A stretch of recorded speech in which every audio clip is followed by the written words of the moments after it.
chuirde. Tá gach sais cinál tach a bhain Jim, nach bhfuil.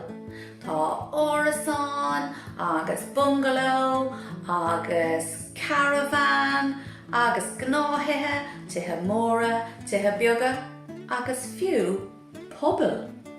Neachtas a campáil riamh. Inniu tá me chun taispeántaíomh conas Puball beag a chruthú. Chun an Puball beag seo a chruthú beidh na rudaí seo ag tastáil. Páipéir daite, bhí Puball curcra agamsa nuair a bhí mé óg, agus sin an fág a roinnig mé an dá curcra, agus féidir leatsa dá ar bith a roinú. Tá sisúir roinnt glú mháin, páipéir dubh, páipéir siada, agus ring páipéir domhan má tá sé agat. Trí chiipín agus peann luaí.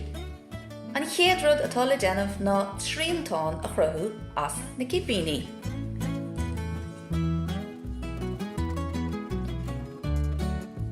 Anois is go dún fannacht go dtí go bhfuil an glú tirim. Nuair atá an taobh tirim tá muid chun an Puball a chruthú. Chur síos an tríontáin ar an báipéir agus tarraing timpeall air. Mar seo. An sin gearr amach an tríontáin. Úsáid an glú arís leis an báipéir daite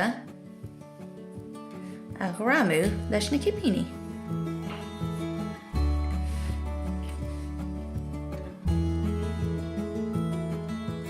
Fadas atá sé sin na trimú is féidir linn roinnt mion sunraí a chruthú.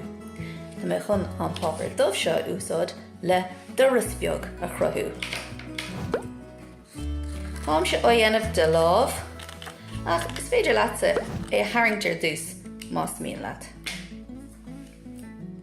An sin, céir a bhíonn agat nar a bhíonn do campáil ach tine cnámh. Tá mé chun é sin a dhéanamh as páipéir domhan agus an páipéir siada mar hinne.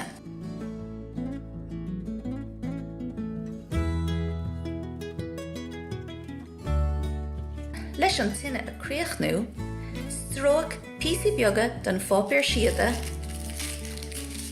agus brú le chéile iad. An sin is féidir iad a ghramú leis an tine.